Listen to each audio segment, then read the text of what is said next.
آج ہماری گفتگو کا عنوان زکوٰۃ اسلام کا اہم ترین فریضہ ہے۔ الحمدللہ رب العالمین والصلاة والسلام علی رسولہ الکریم، اما بعد، قال اللہ تعالی فی القرآن المجید، اعوذ باللہ من الشیطان الرجیم، بسم اللہ الرحمن الرحیم، والذین یکنزون الذہب والفضة ولا ينفقونها فی سبیل اللہ فبشرهم بعذاب علیم یوم یحمى علیہا فی نار جہنم فتقوی بها جباہهم وجنوبهم وظہورهم هذا ما کنزتم لانفسکم فذوقوا ما کنتم تکنزون۔ صدق اللہ العظیم۔ میرے عزیزو، رمضان المبارک کی یہ خصوصیت ہے کہ اس ماہ میں انسانوں میں ذہنی، ایمانی اور اعمالی اعتبار سے بہت سی خوشگوار تبدیلیاں واقع ہوتی ہیں۔ نہ صرف یہ بلکہ ہمارے ارد گرد کے معاشرے میں امن و امان، باہمی ہمدردی، اخوت و بھائی چارگی کی ایک عجیب فضا قائم ہوتی ہے۔ چنانچہ اسی مہینے میں عام طور پر اپنے مالوں کی زکوٰۃ نکالنے کا دستور ہے۔ اگرچہ زکوٰۃ کی ادائیگی کا براہ راست رمضان المبارک سے کوئی تعلق نہیں ہے، بلکہ زکوٰۃ کے وجوب اور اس کی ادائیگی کا تعلق اس کے متعین نصاب کا مالک بننے سے ہے، لیکن چونکہ یہ رواج بن چکا ہے کہ رمضان مبارک میں اس کی ادائیگی کی جاتی ہے، اس لیے اس موقع پر مناسب معلوم ہوا کہ اس ماہ میں جہاں رمضان، روزہ اور ان سے متعلق عبادت کی فضیلت اور اہمیت بیان کی جاتی ہے، وہیں اسی مہینے میں زکوٰۃ کی ادائیگی کی اہمیت اور اس کے فضائل اور اس فریضے کو ادا نہ کرنے پر ہونے والے نقصانات کو بیان کیا جائے، تاکہ وہ حضرات جو صاحب نصاب ہیں اس فریضے کو پوری ذمہ داری کے ساتھ ادا کریں۔ اس کے ساتھ ساتھ یہ بات بھی ذہن میں رہنی چاہیے کہ ہم معاشرے سے اس فضا کو ختم کرنے کی کوشش کریں جو اس وقت عمومی طور پر سارے مسلمانوں میں اپنا زور پکڑ چکی ہے کہ زکوٰۃ رمضان میں نکالنی ہے، بلکہ ہم یہ ماحول بنائیں اور اسی کے مطابق دوسروں کی ذہن سازی کریں کہ زکوٰۃ نکالنے والا اپنی زکوٰۃ کی ادائیگی میں زکوٰۃ کے واجب ہونے کے وقت کا خیال رکھتے ہوئے اس کے وقت پر زکوٰۃ نکالے اور اس کے لیے رمضان کا انتظار نہ کرے۔ زکوٰۃ کے لفظی معنی پاکی کے ہیں اور شریعت کی نظر میں زکوٰۃ صاحب نصاب شخص کے مال کی وہ متعین مقدار ہے جو اللہ کے حکم سے مستحقین تک پہنچانا فرض ہے۔ زکوٰۃ کو زکوٰۃ کہنے کی وجہ یہ ہے کہ جب انسان مال کے ساتھ مشغول ہوتا ہے تو اس کا دل مال کی طرف مائل ہو جاتا ہے۔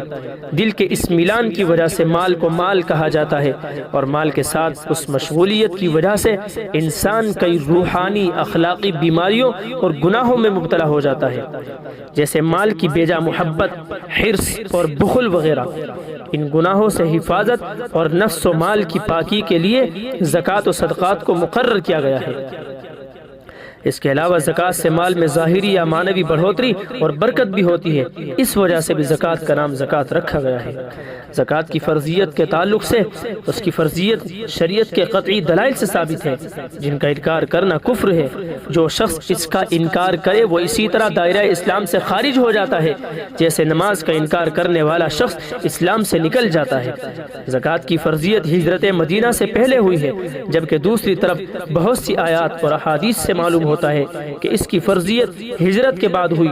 چنانچہ اس بارے میں علامہ ابن کثیر رحمہ اللہ نے لکھا ہے کہ نفس فرضیت تو ہجرت سے پہلے ہو گئی تھی، لیکن اس کے تفصیلی احکامات ہجرت کے بعد نازل ہوئے۔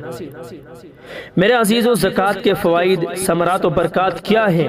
اللہ تبارک و تعالیٰ نے زکوٰۃ اللہ رب العزت کی جانب سے جاری کردہ وجوب حکم ہے، جس کا پورا کرنا ہر صاحب نصاب مسلمان پر ضروری ہے۔ اس فریضے کے سر انجام دینے پر انعامات کا ملنا 100% اللہ تعالیٰ کا فضل ہے، کیونکہ اس فریضے کی ادائیگی تو ہم پر لازم تھی، اس کے پورا کرنے پر شاباش ملنا اور پھر اس پر بھی مزید انعام کا ملنا اور پھر انعام دنیاوی بھی اور اخروی بھی تو ایک زائد چیز ہے۔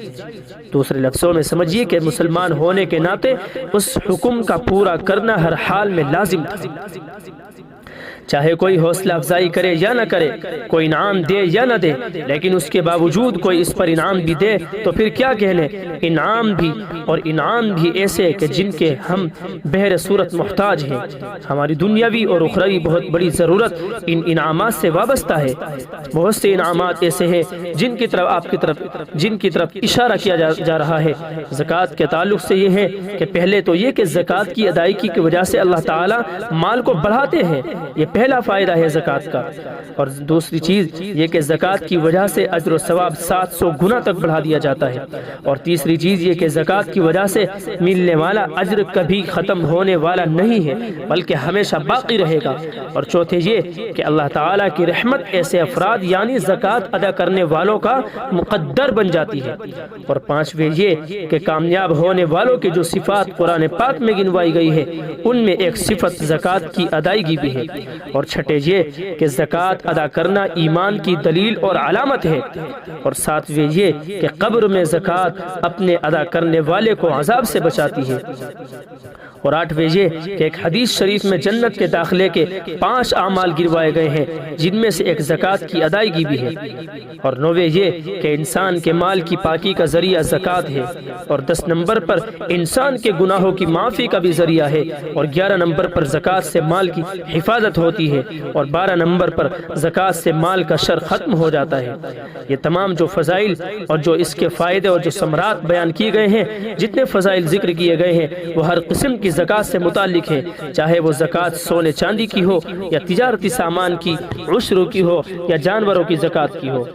میرے عزیزو، زکوٰۃ ادا نہ کرنے کے بھی کچھ نقصانات ہیں اور وعیدیں ہیں، ان کو بھی آپ کے سامنے پیش کرتا چلوں۔ فریضہ زکوٰۃ کی ادائیگی پر جہاں من جانب اللہ انعامات و فوائد ہیں، وہاں اس فریضے کی ادائیگی میں غفلت برتنے والے کے لیے قرآن پاک اور احادیث مبارکہ میں وعیدیں بھی وارد ہوئی ہیں۔ اور دنیا اور آخرت میں ایسے شخص کے اوپر آنے والے وبال کا ذکر بکثرت کیا گیا ہے۔ ان میں سے کچھ آپ کے سامنے بیان کر دیتا ہوں تاکہ آپ کو معلوم ہو جائے کہ زکوٰۃ ادا نہ کرنے والوں کے متعلق کس قدر سخت وعیدیں بیان کی گئی ہیں۔ اور اس میں سے پہلی چیز یہ ہے کہ جو لوگ زکوٰۃ ادا نہیں کرتے ان کے مال کو جہنم کی آگ میں گرم کر کے اس سے ان کی پیشانیوں، پہلوؤں کو، پیٹھوں کو داغا جائے گا۔ یہ قرآن مجید میں ہے، یوم یحمى علیہا فی نار جہنم فتکوی بہا جباہہم وجنوبہم وظہورہم۔ اور دوسری چیز یہ کہ ایسے شخص کے مال کو توق بنا کے اس کے گلے میں ڈال دیا جائے گا۔ اور تیسرا یہ کہ انسان ایسا مال آخرت میں اس کے کسی کام نہیں آ سکے گا۔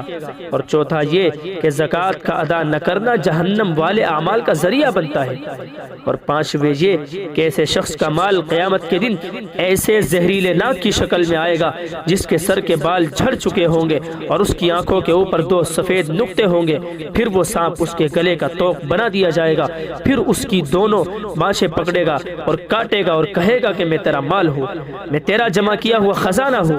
اور چھٹے یہ کہ مرتے وقت ایسا شخص زکوٰۃ ادا کرنے کی تمنا کرے گا لیکن اس کے لیے سوائے حسرت کے اور کچھ نہیں ہوگا۔ اور 8واں جو نقصان بیان کیا گیا ہے، ایسے شخص کے لیے آگ کی چٹانیں بچھائی جائیں گی اور ان سے ایسے شخص کے پہلو، پیشانی اور سینے کو داغا جائے گا۔ اور 8ویں نمبر پر جو بیان کی گئی ہے وعید، فرمایا کہ ایسے افراد کو جہنم میں ذریع، زقوم، گرم پتھر اور کانٹے دار بدبودار درخت کھانے پڑیں گے۔ اور 9ویں جو چیز بیان کی گئی ہے، فرمایا کہ ایسے افراد سے قیامت کے دن حساب کتاب لینے میں بہت زیادہ سختی کی جائے گی۔ اور 10ویں چیز جو بیان کی گئی ہے، فرمایا کہ جب لوگ زکوٰۃ روک لیتے ہیں تو اس کے بدلے اللہ تعالیٰ ان سے بارشیں روک لیتا ہے۔ اور 11ویں چیز جو بیان کی گئی ہے، فرمایا کہ جب کوئی قوم زکوٰۃ روک لیتی ہے تو اللہ تعالیٰ اس قوم کو قحط سالی میں مبتلا کر دیتا ہے۔ یہ وہ وعیدیں ہیں جو زکوٰۃ ادا نہ کرنے والوں کے متعلق بیان کی گئی ہیں، قرآن و احادیث میں بیان کی گئی ہے۔ میرے عزیزو، زکوٰۃ ادا کرنے سے مال میں کچھ کمی واقع نہیں ہوتی ہے۔ نبی کریم صلی اللہ علیہ وسلم نے ارشاد فرمایا کہ میں 3 چیزوں پر قسم کھاتا ہوں اور تمہیں ایک اہم بات بتاتا ہوں، تم اسے ہمیشہ یاد رکھنا۔ ارشاد فرمایا کہ کسی بندے کا مال زکوٰۃ صدقے سے کم نہیں ہوتا ہے۔ جس بندے پر بھی ظلم کیا جاتا ہو اور اس پر وہ صبر کرتا ہے تو اللہ تعالیٰ اس کی عزت میں اضافہ فرماتے ہیں، اور جو بندہ بھی سوال کا دروازہ کھولتا ہے تو اللہ تعالیٰ اس پر فقر اور تنگ دستی کا دروازہ کھول دیتے ہیں۔ یا نبی کریم صلی اللہ علیہ وسلم نے اسی طرح کا کوئی جملہ ارشاد فرمایا، اور میں صلی اللہ علیہ وسلم تمہیں ایک اور خاص بات بتاتا ہوں سو تم اسے یاد رکھنا۔ ارشاد فرمایا دنیا تو 4 قسم کے افراد کے لیے ہے، فرمایا کہ ایک اس بندے کے لیے جس کو اللہ تعالیٰ نے مال اور دین کا علم دونوں نعمتیں عطا فرمائی تو وہ اس معاملے میں اپنے رب سے ڈرتا ہے، اس طرح کہ اس مال کو اللہ تعالیٰ کی نافرمانی میں استعمال نہیں کرتا اور علم دین سے فائدہ اٹھاتا ہے، اور اس علم دین اور مال کی روشنی میں رشتہ داروں سے صلہ رحمی کرتا ہے، اور اس مال میں اللہ تعالیٰ کے حق کو پہچانتا ہے، مثلا یہ کہ مال کو اللہ تعالیٰ کے لیے وقف کرتا ہے اور دینی علم سے دوسروں کو تبلیغ و تدریس اور افتاء وغیرہ کے ذریعے سے فائدہ پہنچاتا ہے، تو یہ شخص درجات کے اعتبار سے چاروں سے افضل ہے۔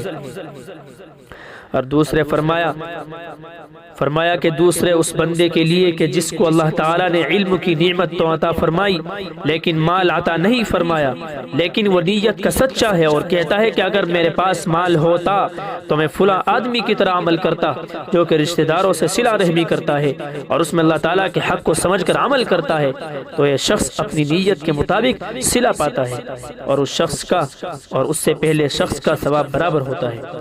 اور تیسرے اس بندے کے لیے ہے جس کو اللہ تعالیٰ نے مال کی نعمت عطا فرمائی لیکن علم کی نعمت عطا نہیں فرمائی، تو وہ علم کے بغیر اپنے مال کو خرچ کرنے میں اپنے رب سے نہیں ڈرتا اور نہ ہی اس مال سے صلہ رحمی کرتا ہے اور نہ ہی اس مال میں اللہ تعالیٰ کے حق کو سمجھتا ہے، تو درجات میں یہ سب سے بدتر بندہ ہے۔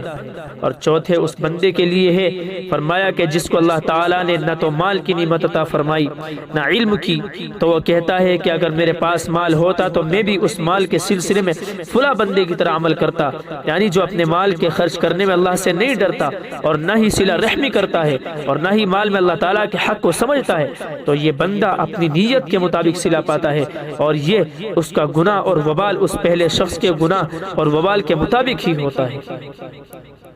اس لیے میرے عزیزو، ہمیں چاہیے کہ ہم حضور صلی اللہ علیہ وسلم کے ارشاد کو ہمیشہ اپنے سامنے رکھیں، اور جب بھی ہمارے پاس اتنا مال جمع ہو جائے جس پر شریعت کی طرف سے زکوٰۃ واجب ہو جائے تو اپنا اولین فریضہ جانتے ہوئے زکوٰۃ کا مال مستحقین تک پہنچا دینا چاہیے۔ اللہ تعالیٰ مجھے اس فریضے کی اہمیت کو سمجھتے ہوئے خوش دلی کے ساتھ ادا کرنے کی توفیق عطا فرمائے، اور آپ تمام کو بھی اس بات پر اور اس چیز پر عمل کرنے کی توفیق عطا فرمائے۔